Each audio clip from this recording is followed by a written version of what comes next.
guys, welcome back to the Left of Straight Show Interviews, the premier podcast that shares the stories of our amazing LGBTQ community and, of course, fantastic straight allies, all from entertainment, foodies, books, music, and advocacy. I'm your host, as always, Scott Fullerton, and let's start talking.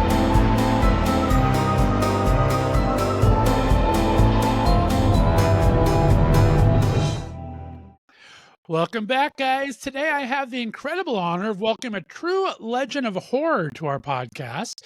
Nicholas Vince is in studio with me. He's a celebrated British actor and writer, perhaps best known for his iconic role as the Chatterer in Clive Barker's groundbreaking Hellraiser films. Beyond terrifying audiences on screen, Nicholas has made a name for himself as a talented author, writing compelling books, short stories, and even comics that delve into both horror and the human experience.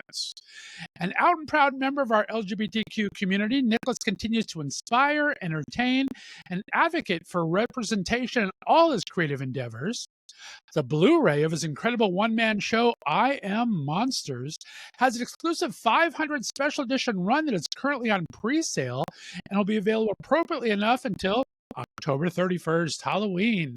And I can't wait to find out about that, his journey as an actor and author, and his role in one of horror's most beloved franchises. But first, let's take a look. Ooh, that was...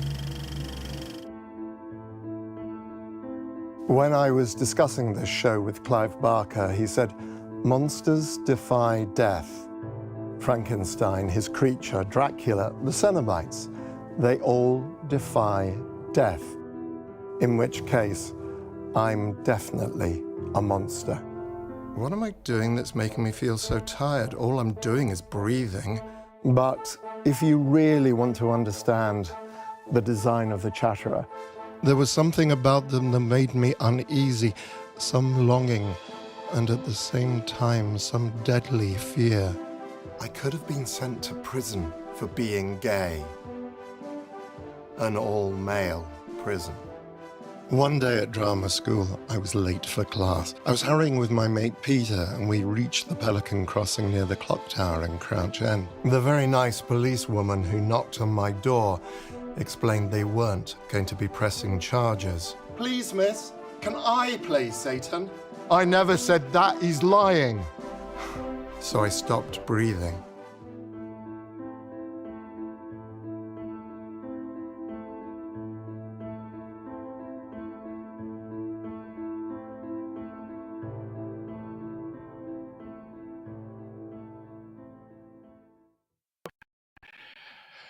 Well, Nicholas Vince, that was a preview of what's going to be happening in this beloved Blu-ray from your one-man show. Thank you so much for sharing that with my audiences. How are you today?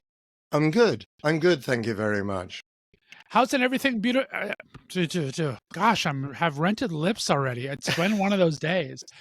How is everything in beautiful downtown UK? We are talking to you 5 hours ahead of me. So how's the day been so far? It's been lovely. We've had some really, really nice weather.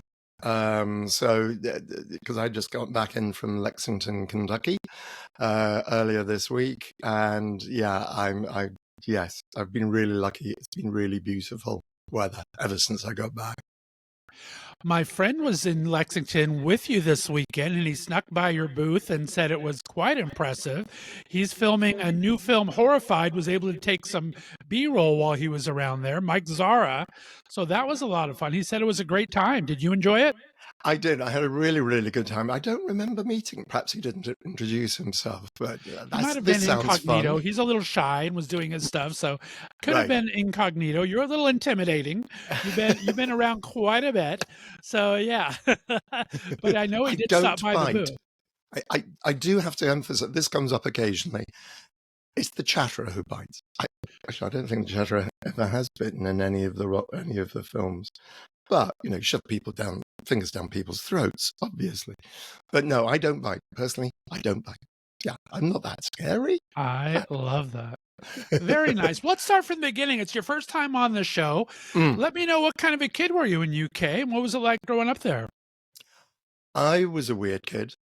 I think two things made me weird. My love of drama, theatre, acting and so on. I mean, as Mum just said, she always said that one of her earliest memories of me, when I would have been about 4 or 5 years old, being up in Scotland, and the bagpipes were playing, and immediately I started dancing and grabbed the nearest girl and started dancing with her. And I was that kind of kid, and I did school play, I mean, literally from that kind of age on upwards, primary school upwards, I was doing. And I was the sort of kid who got fascinated by ghost stories and monsters and so on. So I was kind of on the outside of things. I wasn't the most popular. Weirdly, okay, I haven't told people this for a long time. I think at school, I went to a big school. There were around about 2,300, a big, what we call comprehensive school. And they reckoned when I was in my sixth form, I had 20 different nicknames. People used to call me all sorts of weird and wonderful. I was not known as Nick. In fact, this came to a head. Oh, wow. Yes, okay, I'm happy to share this. So at my birthday, so there were definitely, because I went to school 9 miles away from my home, there was my school life, and then was my drama club life. And these were the main group of friends. And at my 18th birthday party, these two groups had obviously never met. They're completely different people. And they used different nicknames for me. In fact, the school guys used my common nickname, and then everyone else just called me Nick. And there were literally conversations, people confused as to exactly whose party they were at. So, yeah, there was always a kind of dichotomy in my life, I think. Being a Gemini, I'm used to this. There you go. I love that. And I love going to the beat of your own drum early on. And let's talk about, like I said in the intro, you're out and about part of our LGBTQ community. But back then, it was, I don't think in England it was even legal to be there. Talk about, when did you first start coming out to yourself, and when were you able to start finding an LGBTQ tribe of your own? I think, gosh, it's a long time ago now. When did I... Yeah, it's going to be, I don't know if this is true of others, but certainly my experience is looking at porn magazines. Okay, way before the internet. And you're looking at porn magazines. And what they referred to as hardcore porn is going to be the one that feature both male and females. I mean, mostly you're going to, the stuff I got was girly mags. Right. Teenagers, girly mags. And I think it was when I saw some pictures where there were both male and females, and suddenly realized I was looking at the male as much as I was the female. And actually, I was more entranced by the male. So that kind of through teen years, late teens. So yeah, I mean, proper real coming out obviously is not going to be until I was in my 20s. Actually, that's, parents know, don't they? Sure. I remember so I think, gosh, yeah, it would be early 20s. So again, I haven't told this story before, I don't think. I remember my brother going to university. Now, he will have done that when I was 19, 20.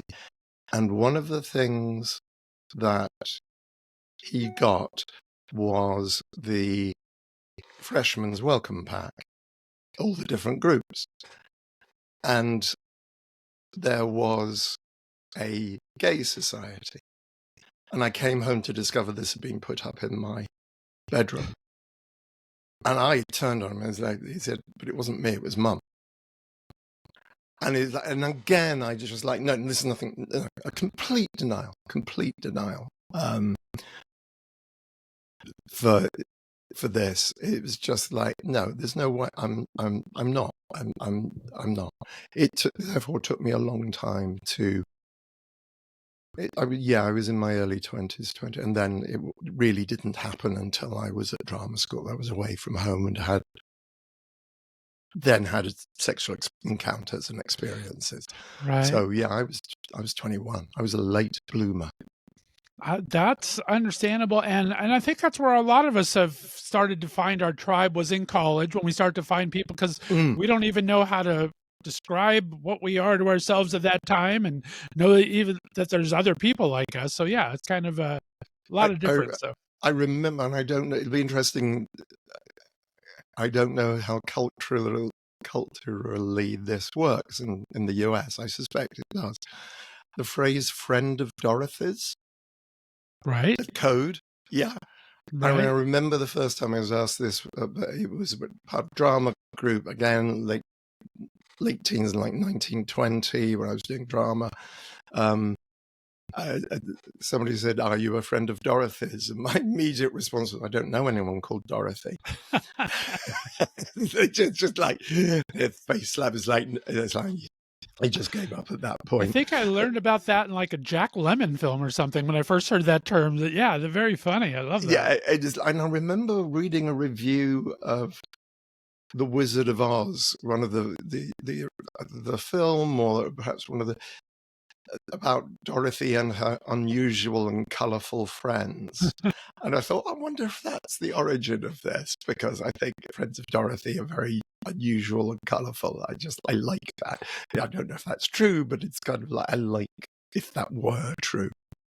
Probably was. I was never as brave as you to look at the hardcore porn too early, but I was a fixture at the men's underwear aisle. So yeah, you can find me there all, with the boxes and just kind of. Oh That's God, where you can find me. That's how I knew. yeah, sending away for men's underwear catalogs. Yes, Right? yeah, in the good old days when, as I say, no internet. These were adverts in the back of New Musical Express or something, and you got and I slowly realized, oh yeah, I've got far too much interest in this. There is something. Yeah, yeah. Well, let's talk about this entryway into horror. I mean, you talk about being interested in it at a very Mm. young age. When did you start writing it first? Did you start reading it? Did you start consuming it? How did this kind of spiral into where it is today? Um, It's interesting. I think I did probably wrote my first ghost story in my late teens. Or sketch something out. I mean, this all this stuff is never really been published. I mean, although I think the stories have probably been reused in different forms, perhaps in comic short stories. They're kind of the central premise. Um, I remember writing a creepy ghost story about a house, the house in the town that everyone passes. It's abandoned, it's creepy, and the kids make up stories and so on. But I think I mentioned this in I Am Monsters, that the first book I got out was a book of Greek myths and legends. But there were all sorts. There was the Pan Book of Horror. There were these wonderful paperback collections published by Pan Books, and there were collections edited by a guy called Peter Haining. Seems to have those appeared to be available in the library. I remember one of the earliest stuff that I was reading. We had a small I come from a small market town outside London, about an hour's drive from London. And there was a market, and they had American EC comics, the horror comics, Tales of the Crypt and that kind of thing. I have no idea what the titles were. I do remember these. I'm just pouncing on them. I have no idea how old I was, probably about 15, 16, maybe even younger, because I remember the guy being slightly reticent about selling them to me, perhaps without my mother's permission. I managed to get them. I remember that. And I'm actually probably less than 50, probably about 12, 13, 14, something like that. And being really impressed by these, I think particularly because they're so well crafted. I mean, these stories were like 5 comic book pages, so you had to have the setup and the payoff in a very short space of time. I remember one was set in Germany, and it was about this one impressed me. The guy becomes the apprentice to the local undertaker. Wow.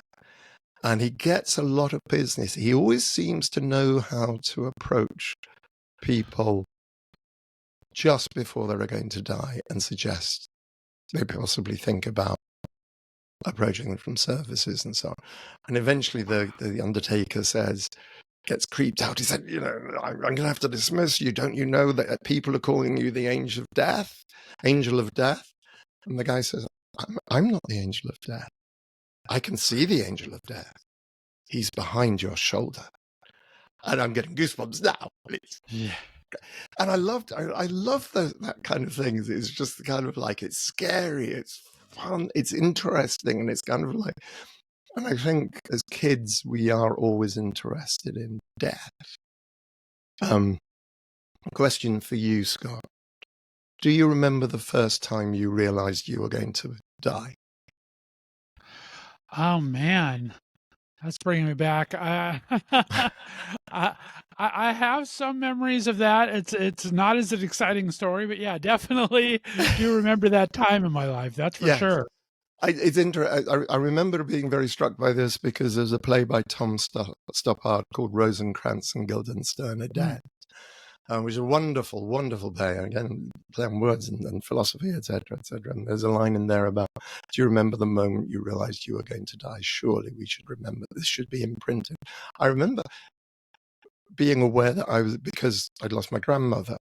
I previously lost my grandfather, but I was too young to really understand what was going on. But I lost my grandmother. And then realizing pretty clearly the moment was like, and then being horrified that meant I couldn't read every book ever published. And because I'd discovered reading, and I was just read everything voraciously. I'd read so many books, and just this disappointment that I would never be able to read every book, and that this was a huge loss. It wasn't so much death itself, but the fact that I could never read every book ever published. That seemed grossly unfair and something that I found deeply upsetting.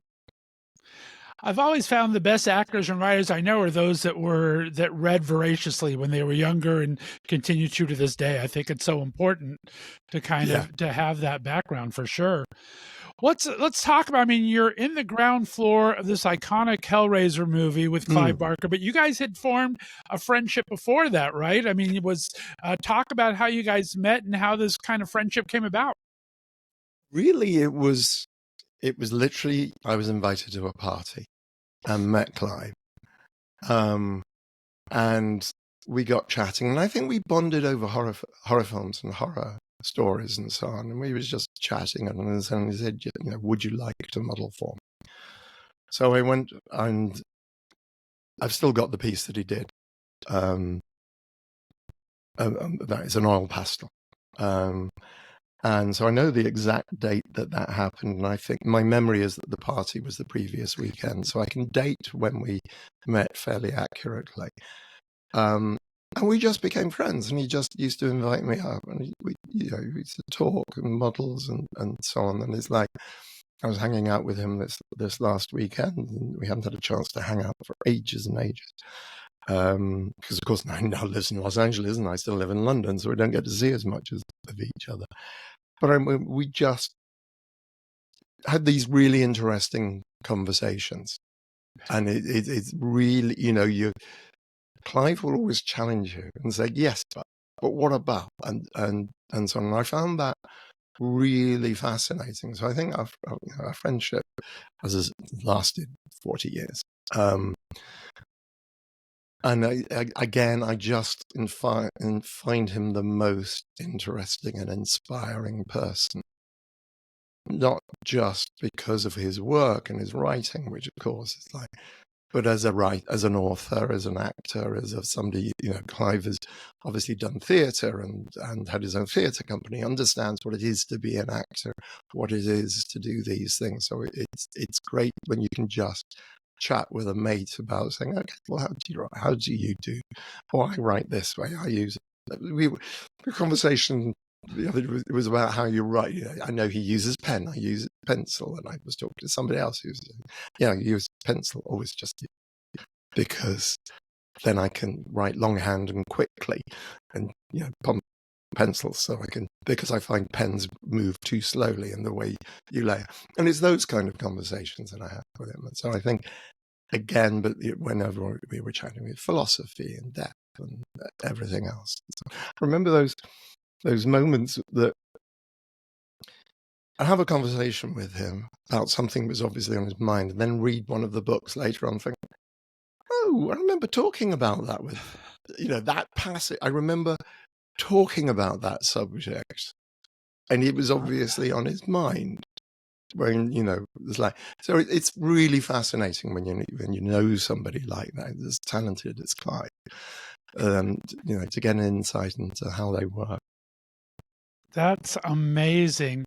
And of course, Hellraiser became so iconic and your character so iconic, but maybe a lot of people don't know that because there's really no word spoken, I think the producers wanted to go with like no-name actors or people that were just like extras, right? I mean, talk about what you and you brought so much to it. Talk about that story. I think that's fascinating. I think basically, yes, it's interesting that Clive had to really fight to cast. I think Doug as an actor, Pinhead, it was really clear needed to be actor, same as female Cenobite, and obviously originally Simon as well as Butterball, because Butterball had lines originally.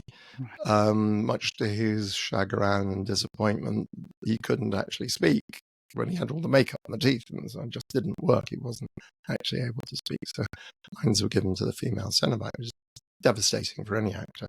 Your first movie, all your lines are suddenly taken away from you. That's a horrible experience for anybody. But yeah, Chatterer, no,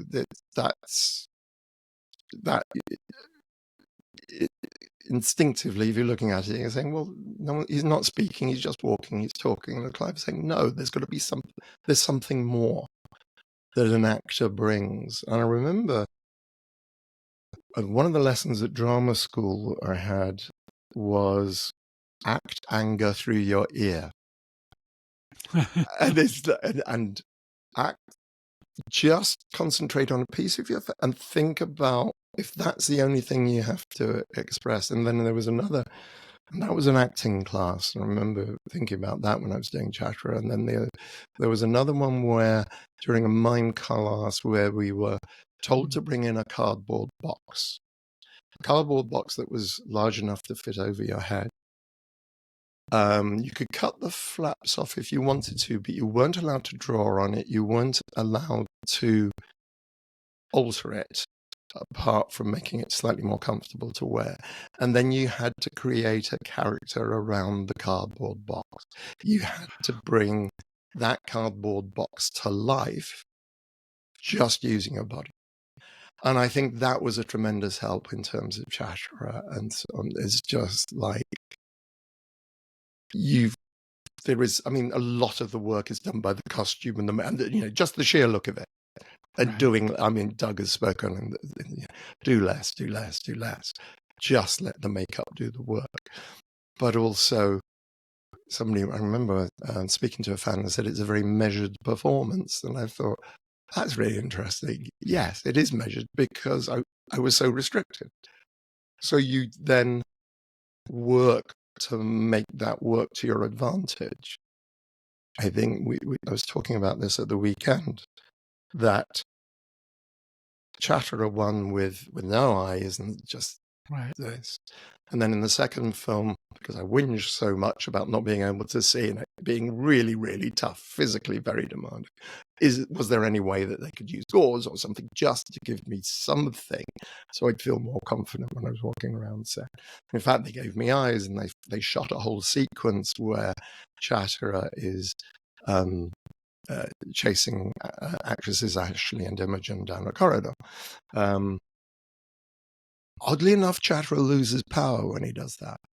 Then he just becomes a kind of and no criticism of Freddie or any of these other guys, but actually the stillness is actually, I think, the most terrifying thing about this creature. And he's just relentless. He just doesn't stop. He just keeps on going. So, yeah, I think It adds such an extra layer to it, like you said, and what an acting exercise that is. I mean, I can just imagine, right? That's got to be amazing. Yeah. And again, it was a huge challenge and something I'm incredibly grateful for, because 40 years later, no, nearly 40 years later, I'm still talking about this. And I think those things don't change. I think I've never done green screen. I've never really, no, I have acted in front of green screen. I apologize, I have done. I've never played a creature. I've never had to do motion capture or anything like that. And I have a friend who's done it and shown me what is the whole process and so on. And I think that must be 10 times harder than working for an actor in some respect than just doing it within the prosthetics. I mean, I don't know because I haven't done the two skills. And from what from what I've seen of Andy Serkis doing Gollum, etc., it's, the facial expression and the movement, and Andy Serkis obviously incredibly inhabits either Gollum or King Kong or something like that. So it's like, but I think it's different when you have got costume and makeup, not just for yourself, but for the other actors around you, because they don't have to imagine that stuff. It's there physically in front of them. It's much easier to suspend your disbelief. I love that. Now we talked about books and short stories and even comics. I want to talk about that because I love Doctor Strange. I want to know how you chose him of all the characters you're able to choose. But how do you approach writing across these different mediums? Is it any different kind of headspace for you or any kind of different skill? Or is it all kind of the same? Yeah, no, it is. Writing comics is very different from writing short stories, writing fiction, writing screenplays. They are, there's differences in technique. At the end of the day, you are telling a story, so that the story has, you've got to serve the story. It's just when you're writing comics, you're actually writing for an artist to illustrate it and communicate but they've also got to be engaged and bring their own creativity to the party as well. Comics is very technical. My experience of it was so I was writing short comic stories about 8 pages for the Hellraiser comics. I also wrote issues of Nightbreed, 22 pages.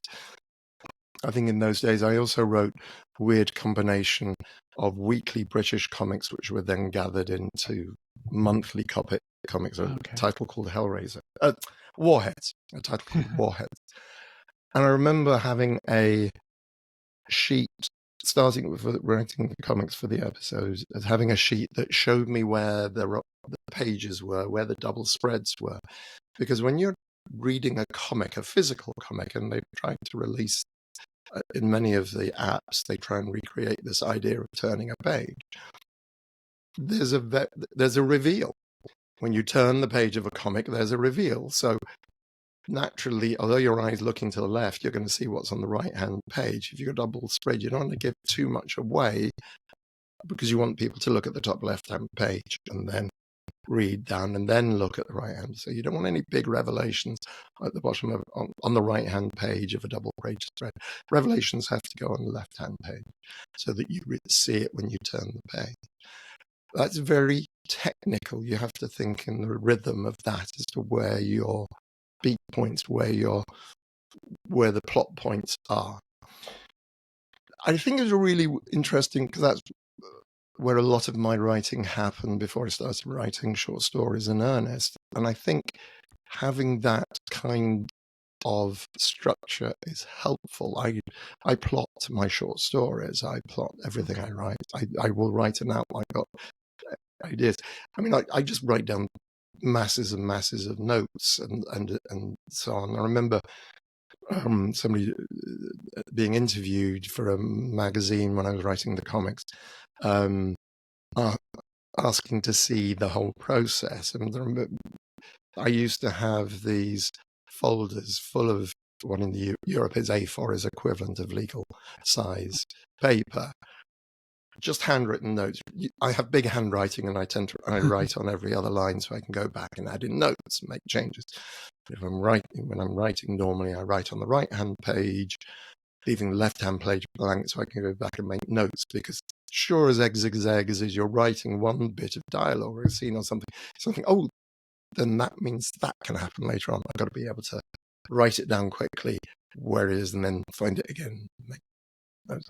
All this becomes very technical, I think, and everyone has different ways of doing it. But I think, yeah, they're different. But at the end of the day, you're telling a story. Right. You've got to find ways, and you've got to create characters. I love characters. I love creating characters. They're fun. And kind of listening to them. And I think I've spoken to other authors. That moment when a character surprises you. Yeah. You've got so into this, and these people are very, because even if it doesn't go into the story, if it doesn't go down on the page, you know a lot about them. You need to know their background, their motivation, and storytelling is a lot about what you reveal and what you don't reveal, what you imply, what you want the audience to kind of feel their weight, because that's the interest. You don't just tell, this is their whole life history. You can't do that in short stories particularly. So you've got to be able to express and illustrate and show a relationship within 2 or 3 paragraphs.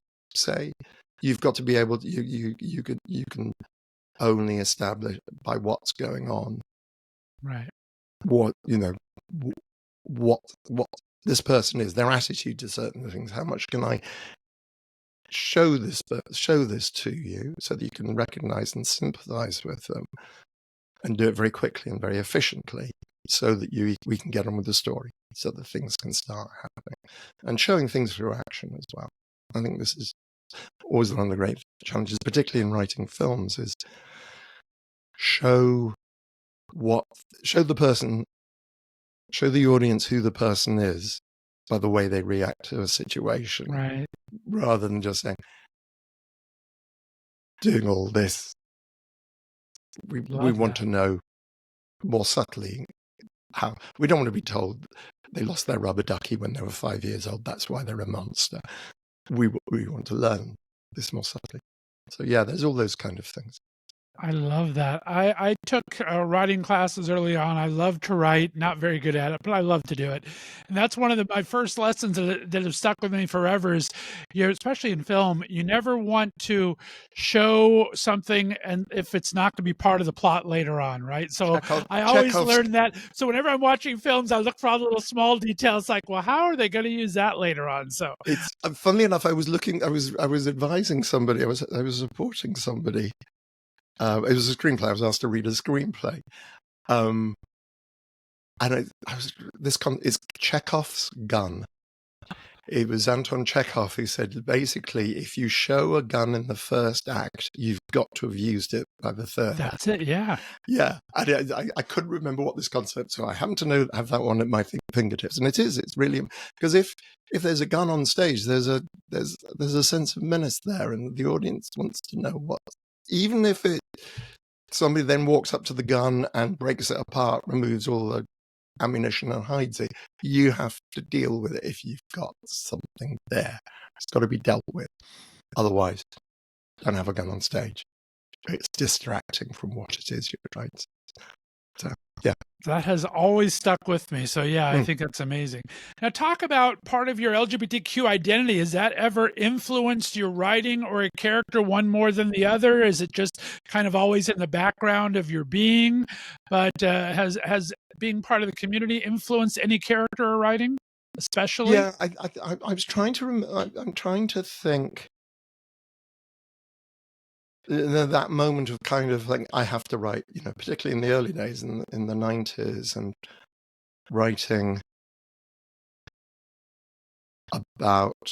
I was interested. The reason I got the job Warheads was because it was with Marvel UK, and as I say, it was a big thing. It was a monthly title. It was a weekly title in the UK. It was my own title. I was given a brief, but I was creating all this and I had to put my own spin on it. And the reason I got the job was because the editor a gentleman called Paul Neary, who passed in the last year. Lovely, wonderful man, who'd read a short story I'd written called Small Pink Fluffy Raccoon about Suddenly Last Week. It's titled Suddenly Last Week, which is an homage to Somerset Maugham's Suddenly Last Summer, which was filmed with Elizabeth Taylor and Montgomery Clift. And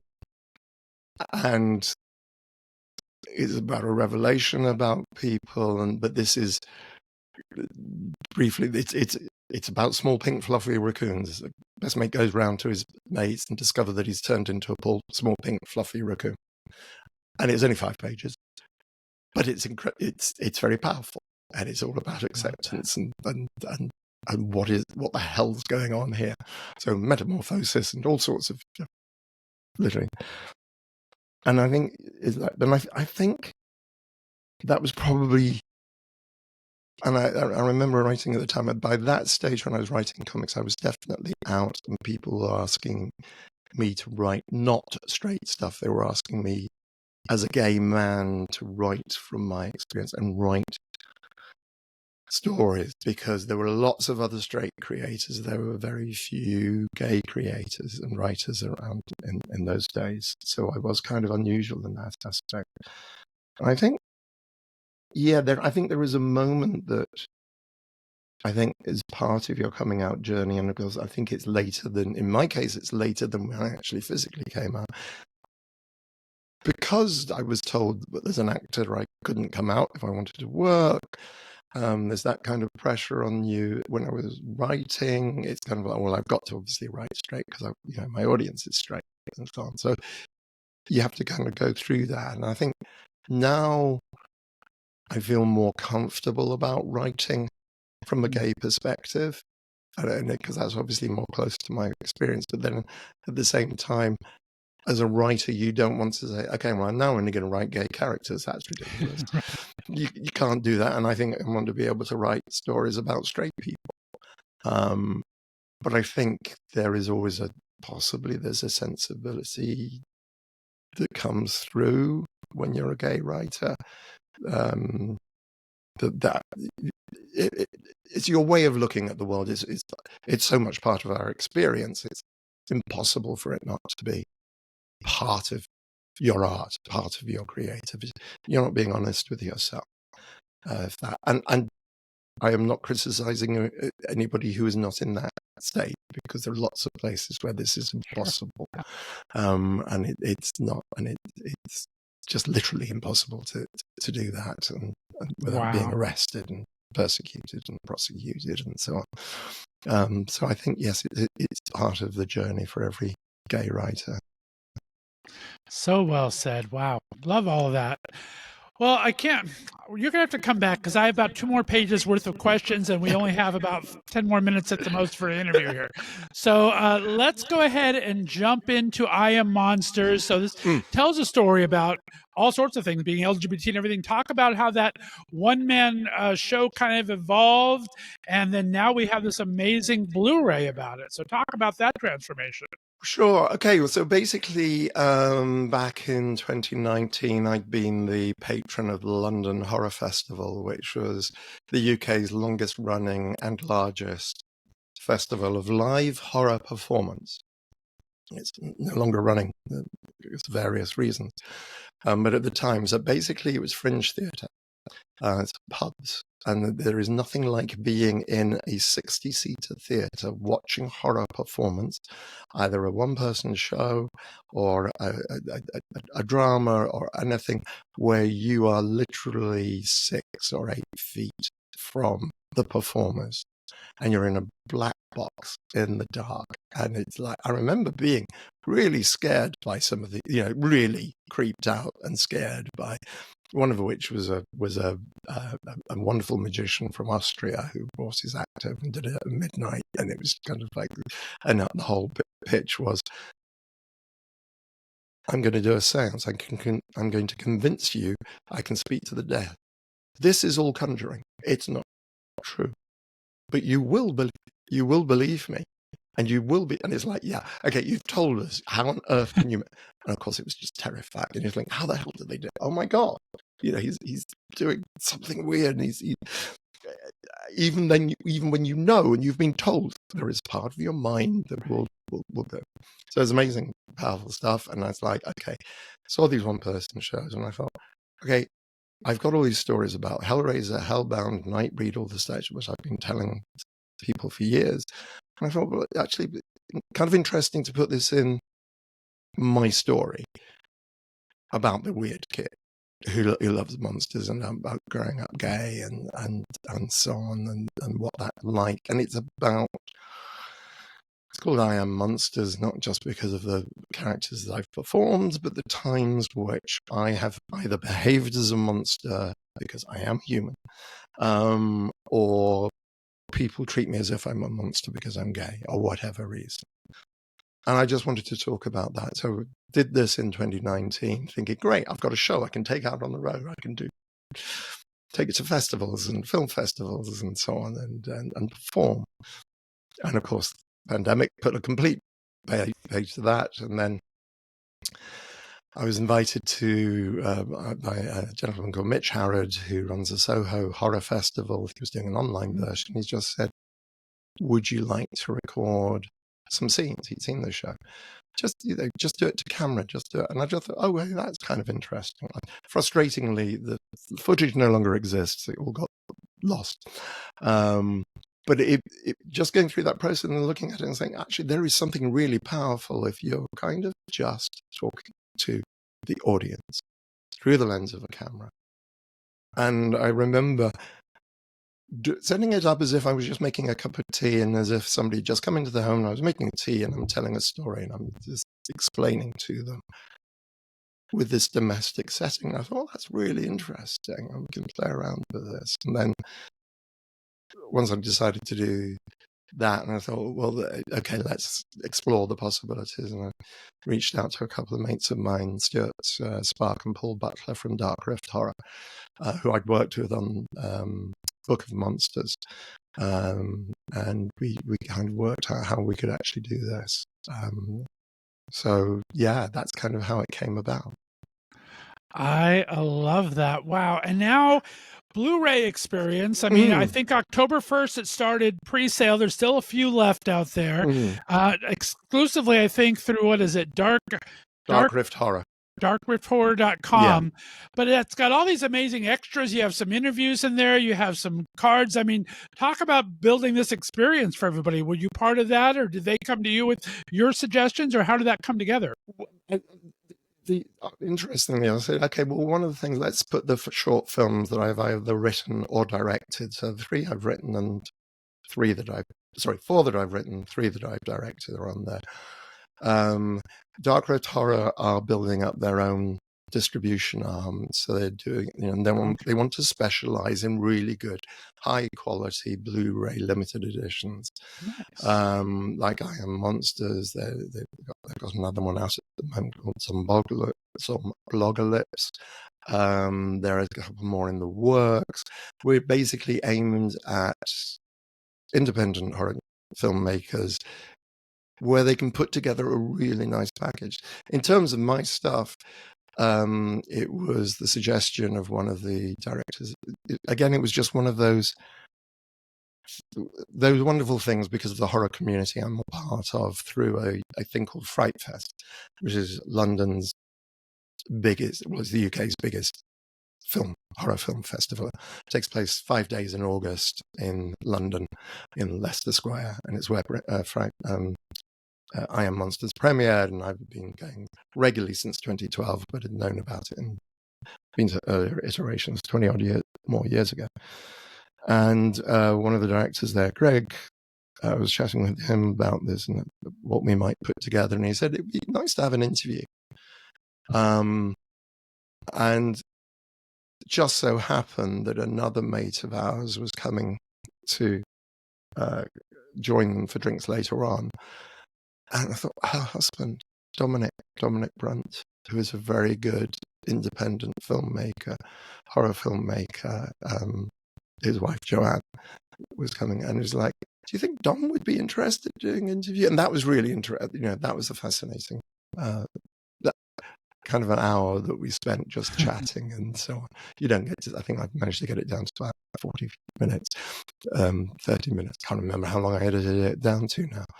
But it was fascinating because Dom came up with his own question. I supplied him with some, and it's like, oh, actually, no, that's really making me think. That's challenging me. So yeah, it was fun to put together. I'm excited to get mine together. I've become kind of fascinated with the UK horror. My Sam Irvin's become a very good friend of my show, of course, and so he's been on many times. We'll be back in December. He has a new book coming out, but he's kind of put me onto a lot of the different UK horror things. And he went to a festival there last year and gave me a lot of things to read. So I'm excited to add this to my collection, my friend. I'm excited. Thank you. Yeah, I'm really pleased with it. I've seen the photographs. I go up on Saturday to sign 500 of them. And didn't add dedications to those people who've ordered it with a dedication. So that's all happening on Saturday. But I've seen the photographs. It looks great. It looks really, really, I mean, again, just through the horror community I'm part of, and again through Fright Fest, the artist who does the front cover is a gentleman called Graham Humphreys, who's well-known, massively well-respected cover designer, but film poster creator, because he paints by hand. He enhances digitally at the end. He cleans stuff up and he builds stuff, but he's well known for his posters that include a lot of characters from a film. Particular, but I remember seeing his work, Nightmare on Elm Street. Funnily enough, and when it was done in the UK, he painted the poster for it. And I just remember being stunned by this image of Nightmare and thinking, I've got to go and see this film. What on earth is it about? But yeah, so just very lucky in the way that it's all come together. Well, Nicholas Vince, I mean, I'm so excited to have you here. Like I said, you have to come back. I have another page and a half of questions. I had 5 new questions just from the display cases behind you that have come into my head. So we have to have another conversation soon. Absolutely. I'd love to. Guys, get out there to darkriffhorror.com to try to snap up one of these exclusive 500 available. You couldn't get the DVDs or the Blu-ray, afterwards. I'm sure there'll be more. And then maybe even after this is aired, it might still be available. So be sure to look for that. But let them know where they can find you on social media, my friend, and follow along on these great exploits of yours. Sure. I think that the where you mostly can find me on Facebook, Instagram, and Twitter. X. No, I'm still going to call it Twitter. I tend to post and go. I do try to react as much as I possibly can. But just being honest out there, guys. But if you want to know what's going on, go to the website, nicholasvince.com. That's probably the easiest thing, and because there are links to all those things there. But you can find me. I'm there or thereabouts. Fantastic. Nicholas Vince, stay on the line for me. Guys, be sure to check out all of this. We're going to have a special 5 questions with Nicholas next week, so be sure to look for that. And we appreciate you tuning in every week to Left of Straight Show interviews. Have a great afternoon, everyone. Bye-bye. Bye. Take care. Thanks for listening to The Left of Straight Show. Be sure to subscribe on your favorite podcast distributor, and please give us a 5-star rating so more listeners can find us. You can follow us on social media, and be sure to check out our website for contests and other news and information. See you next week.